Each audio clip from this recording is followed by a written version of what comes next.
ଅଥେଣ୍ଟିକେଟ୍ app ଦେଇ ସାରିଲା ପରେ ତାପରେ ଆପଣ ଭେରିଫାଏ କରିଦେଲା ପରେ ସକ୍ସେସଫୁଲି ଆପଣଙ୍କର ଲଗ୍ଇନ୍ କେମିତି ଆସିବ ମୁଁ ଆପଣଙ୍କୁ କହିଦେଉଛି। ଦେଖନ୍ତୁ ଏମିତି ଆସିବ ପେଜ୍ ଖୋଲିବ, କଲେକ୍ସନ୍ ପୋର୍ଟାଲ୍ ଖୋଲିବ ଆପଣଙ୍କର।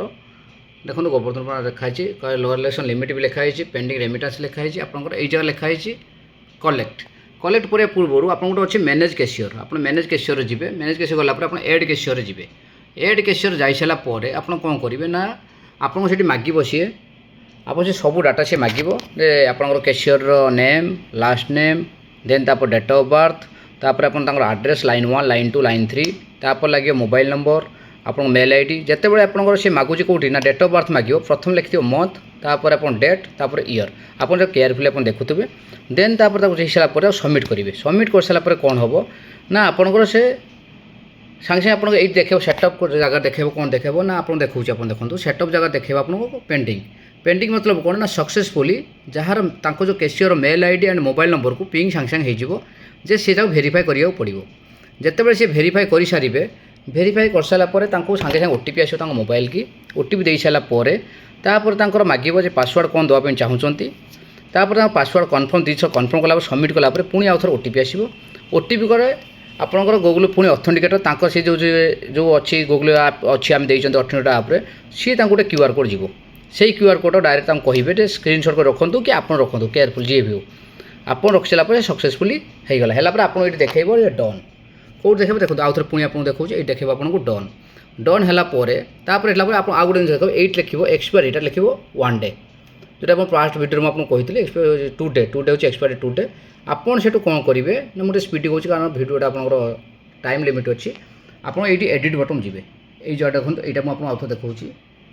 ଏଇଟା ଆପଣ ଏଡ଼ିଟ୍ ଯିବେ, ଏଡ଼ିଟ୍ ଗଲା ପରେ ଆପଣ ଗିଭ୍ ଆକ୍ସେସ୍ ଦେଖେଇବ। ଗିଭ୍ ଦେଖନ୍ତୁ ମୁଁ ଆପଣଙ୍କୁ ଦେଖେଇଲି ବର୍ତ୍ତମାନ ଗିଭ୍ ଆକ୍ସେସ୍ ଦେଖେଇବ। এইটি আপনার গিভ এক্সেস গলে এক্সেস ভ্যালিডিটি ম্যাক্সিমম 5 ডেজ আপনার ଦେଇପାରିବେ। তাଠୁ ଅଧିକ ଦେଇପାରିବେ ନାହିଁ। 5 ଦିନ ଦେଇ ସାରିଲା ପରେ କ'ଣ କରିବେ ନା ଏଇଟା ଟିକେ ଅପଡ଼େଟ୍ କରିଦେବେ। ଅପଡ଼େଟ୍ କରିଦେଇ ସାରିଲା ପରେ ସକ୍ସେସଫୁଲି ଆପଣଙ୍କ ଅପଡ଼େଟ୍ ହେଇଗଲା। ତାପରେ ଆପଣ କ'ଣ ଆସିବ ନା ଏମିତି ଦେଖେଇବ କଲେକ୍ଟ, ତାଙ୍କୁ ଦେଖେଇବ ଏମିତି କଲେକ୍ଟ ଦେଖେଇବ। ଦେଖିଲା ପରେ ସେ ଯେତେ କଲେକ୍ଟର ଯିବେ ତାପରେ ଦେଖେଇବ ଆପଣଙ୍କୁ କ'ଣ ନା ମୁଁ ଆପଣଙ୍କୁ ଯେମିତି କହିଥିଲି ପ୍ରଥମ ଭିତରେ renewal premium, micro insurance top ଆମେ ଯିବା ରିନ୍ୟୁଆଲ୍ ପ୍ରିମିୟମ୍ ଆମେ ଯିବା। ଏଇଠି ଗୋଟେ ପଲିସି ଆମେ ଦେବା, ସର୍ଚ୍ଚ କରିବା ଗୋଟେ ପଲିସି ଗୋଟେ ଦେବା। ଦେଇକି ଆମେ କ'ଣ କରିବା ନା ସର୍ଚ୍ଚ କରିବା। କଲା ପରେ କ'ଣ ଆସିବ ଦେଖନ୍ତୁ ଲୋକ ନାଁ ଆସିଗଲା, ଆପଣଙ୍କ ମେଲ୍ ଆଇଡି ମୋବାଇଲ୍ ନମ୍ବର ଆସିଗଲା, ଅଛି ଡ୍ୟୁ ଆସିଗଲା, କେତେ ଟଙ୍କା ଆମାଉଣ୍ଟ ଆସିଗଲା। ଯଦି ରେକମେଣ୍ଡେଡ଼ ପଲିସି କିଛି ନାହିଁ ଆପଣଙ୍କର ଏଡ୍ ସିଲେକ୍ଟ ହେଲା। ତାପରେ ଆପଣଙ୍କର କ'ଣ କରିବେ ନା କଲେକ୍ଟ ପ୍ରିମିୟମ୍ ଉପରେ କ୍ଲିକ୍ କରିବେ। ଯେତେ କଲେକ୍ଟ ପ୍ରିମିୟମ୍ ଉପରେ କ୍ଲିକ୍ କରିବେ ଓକେ। পেমেন্ট মোড କ'ଣ ଦେବା ପାଇଁ ଚାହୁଁଛନ୍ତି, UPI ଦେବେ, କ୍ୟାସ୍ ଦେବେ ନା ଚେକ୍ ଦେବେ ନା କ'ଣ ଦେବେ। ଦେଖନ୍ତୁ ସବୁ ଜିନିଷ ଦେଖାଉଛି ଆପଣଙ୍କୁ। ସପୋଜ୍ ସେ ଦେଲେ UPIରେ ଦେଲେ ଓକେ, UPI ଦେଲେ ଦେଖନ୍ତୁ ତାଙ୍କର ଏଇଠି ଆମେ ଚାହିଁଲେ ଆମେ ଏଡ଼ିଟ୍ କରିପାରିବା। ତାଙ୍କର ମୋବାଇଲ୍ ନମ୍ବର ଆମେ ଚେଞ୍ଜ କରିପାରିବା, ଯଦି ମୋବାଇଲ୍ ନମ୍ବର ନାହିଁ ଚେଞ୍ଜ କରିପାରିବା। ତାଙ୍କ ମେଲ୍ ଆଇଡି ବି ଚେଞ୍ଜ କରିପାରିବା। ଏଇ ମେଲ୍ ଆଇଡି ଦେଲେ କ'ଣ ନା ଏଇଟା ଅଟୋମେଟିକ୍ ତାଙ୍କୁ ମେଲ୍ ପିଙ୍ଗ ହେଇଯିବ। ବର୍ତ୍ତମାନ ଆମେ ତାକୁ ରିଭ୍ୟୁରେ ଯିବା, ରିଭ୍ୟୁ ଆଣ୍ଡ ପେ ଆସିଗଲା। ବର୍ତ୍ତମାନ ଏଇଟା ଏତିକି ଜିନିଷ ଆସିଗଲା ପରେ କନଫର୍ମ ଆଣ୍ଡ କଲେକ୍ଟର ଗଲା ପରେ କ'ଣ ଦେଖନ୍ତୁ ଆସୁଛି। ଜଷ୍ଟ ଆପଣଙ୍କୁ ଦେଖିବା ପାଇଁ କିଛି ଜିନିଷ ଆଇଡ଼ିଆ ଦେବା ପାଇଁ ଦେଖନ୍ତୁ ଏମିତି ଆସିଲା, ଯେମିତି ଆସିଲା ପେମେଣ୍ଟ ସରେ ୱାନ୍ସ ହୋଇସାରିଲା ପରେ ଆପଣଙ୍କୁ ସକ୍ସେସଫୁଲି ଜେନେରେଟ୍ ହେଇଯିବ। କ'ଣ ହେଇଗଲା ପରେ କ'ଣ ହେବ ନା ଡିସକାର୍ଡ଼ ହେଇଗଲା ପରେ କ'ଣ ହେବ ନା ଆପଣଙ୍କର ତାଙ୍କ ମୋବାଇଲ କି ମେସେଜକୁ ପଳାଇବ ପ୍ଲସ୍ ମେଲ୍କୁ ରସିଦଟା ପଳାଇବ। ତାପରେ ଆପଣ ଡାଉନଲୋଡ଼ କରିପାରିବେ, ପ୍ରିଣ୍ଟ ବି କରିପାରିବେ। ଧନ୍ୟବାଦ।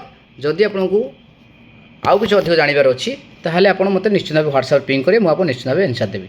ଆଉ ସବୁଠୁ ଧନ୍ୟବାଦ ଦେବି ଆମ ତ୍ରିଲୋଚନ ଭାଇ ଭୁବନେଶ୍ୱରରେ, ସେ ତାଙ୍କ ପ୍ରଥମ ରସିଦ କାଟିକି ସେ ମୋତେ ନିଜେ ପଠାଇଛନ୍ତି। ଧନ୍ୟବାଦ ତ୍ରିଲୋଚନ ଭାଇ, ବଡ଼ ଭାଇଙ୍କୁ ମୋ ଧନ୍ୟବାଦ, ଅଶେଷ ଧନ୍ୟବାଦ। ଶୁଭରାତ୍ରି, ଜୟ ଜଗନ୍ନାଥ। ପ୍ରିମିୟମ୍ ପଏଣ୍ଟ ବହୁତ ବଢ଼ିଆ ଚାଲୁ, ଆମ ନୂଆ କଲେକ୍ସନ୍ ପୋର୍ଟାଲ୍ ବହୁତ ବଢ଼ିଆ ଚାଲୁ। ଜୟ ଜଗନ୍ନାଥ।